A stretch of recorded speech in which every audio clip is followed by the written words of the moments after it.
I thought my boyfriend of 3 years was my soulmate, but now I'm scared of him and his anger and how he treats our pets, and I'm planning on ghosting him completely.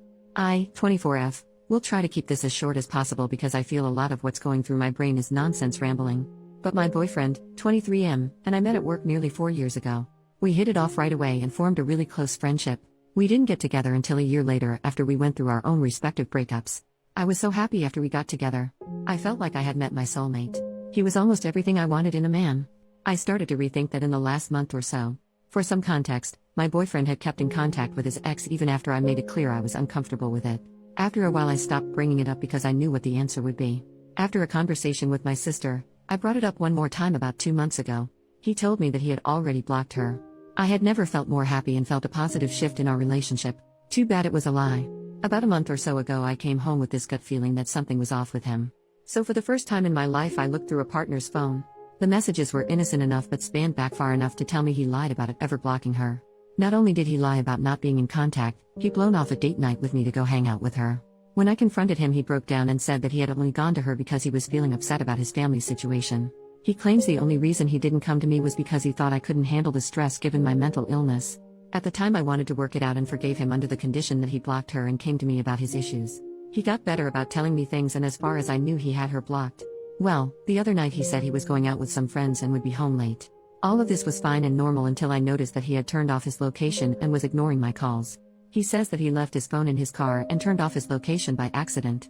But given that I have more than 2 brain cells, I know he's lying. He got a brand new phone and it has been glued to his hand since he got it, so him leaving it his car seems so unlikely to me. These 2 events aren't the reason for me wanting to leave but rather the catalyst. After both of these things happened, I started looking a little too closely and have noticed some concerning behaviors. The first being I don't think he actually likes me as a person. He talks about how much he loves me, but a lot of his compliments are rooted in my appearance. He says he thinks I'm smart, but whenever I say something that he doesn't really agree with, I'm stupid for thinking that. He's constantly telling me how much the gifts he gets me are despite me asking him not to, because it makes me feel bad for not being able to afford the same caliber of gift for him. Our sense of humor is rooted in being slightly mean to each other. With that sense of humor, we're bound to hit a small nerve every now and then. When I hit a nerve he tells me and I stop bringing it up, but when I let him know that he made fun of a big insecurity he continues to make the same jokes. To make matters worse, the jokes aren't even that funny. Those are small behaviors I feel can go overlooked, but the following are more serious and have been a big fight between my boyfriend and I. The first one being his anger.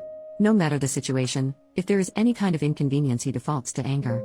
Small disagreements escalate to full-blown fights because he gets angry and doesn't let me share my thoughts on the situation. And big fights turn scary. We have only ever gotten into 2 or 3 really big fights, but they have all left me feeling scared of him for a few hours following. Now onto the most serious in my opinion, his treatment of our animals. He came into the relationship with a dog and we just got a new puppy a few months ago. When the dogs chew on something or run up the street after a squirrel or whatever, he hits them.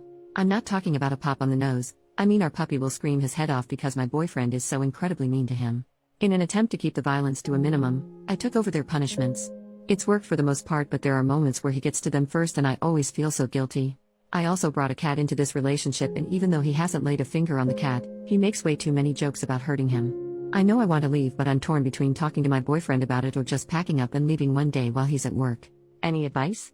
Super teeny tiny update that doesn't require a brand new post quite yet. I'm speaking with my supervisor tomorrow to see if I can get a realistic timeline of when I can leave. I know I can technically leave whenever, but I really love my job and want to make sure that the person taking over my position is completely set. After that has been settled, I just need to wait until move-out day. I also wanted to clear up some of the comments saying that I am controlling for having his location. We have had each other's location for almost as long as we have been living together. It's always been for safety purposes. I don't sit on my phone all night watching where his pin is moving across the map. When either of us go out, we send each other like some kind of text to let the other know that they're okay. I sent a few texts while I was stuck in traffic and just kind of complaining to him, and then a few hours later I sent him a text just checking in and looking for that like quick thumbs up to let me know that he was alive. I didn't get any response. I got worried because that is not a common behavior for him, so I looked at his location to make sure that he wasn't in a ditch somewhere. Keeping with the same theme of me being controlling. I didn't like that he was talking to his ex and had asked him to block her a few times. I would not give a damn if they were friends if either of them were being respectful to our relationship. Before I resorted to blocking, I had asked him to set up some ground rules and boundaries with her about what their friendship would look like given their past. He did not do this, and she was openly flirting with him and doing things to get him to notice her. She also likes to call back to back to back, like close to 15 calls within 2 minutes, when she knows we're together. So given that neither one of them respected our relationship when they started their friendship, I feel completely justified asking him to block her. If you think that makes me controlling or some heinous monster, I just don't care. Additional information from OP on how she reacts to her boyfriend's behaviors towards animals. OP, hi, love the enthusiasm, but as this is my reality, I'm not asking whether or not you like the choices I've made. I don't care if you like that I went through his phone. I did and found a truth he would have otherwise kept from me. As for staying with him when I knew what he did with that animals. 1. I wasn't really aware of it until we got the puppy. When we moved in together, his dog was fully trained and didn't really behave in a way that he thought was worthy of a beating. So my boyfriend really only started showing his true colors during the process of training our puppy. 2. After a certain point, relationships aren't about leaving when you're unhappy or you see a red flag. I live with this man, I am under a contract for my job, and my job does not pay me enough to live on my own, especially with pets. Leaving him means that I am blowing through all of the savings that I have collected to find a new place to live, breaking my contract, and completely uprooting my life. It's something that I am in the process of doing, but it is still a very hard decision that I'm making. I came on here to get some advice about how to leave the situation, not to be told that I make bad choices or that I'm not leaving him fast enough. Update: it's been a few weeks since my initial post. This update is not very interesting, but a lot of people wanted to know. At the end of my last post, I had settled on leaving with my pets and was just waiting on move-out day. Move-out day came quicker than expected. Nothing escalated to a dangerous degree, but his behavior changed a lot. Suddenly he was being so incredibly sweet and was talking a lot about commitment. During our last conversation, he was ready to go down to the courthouse and get married right that second.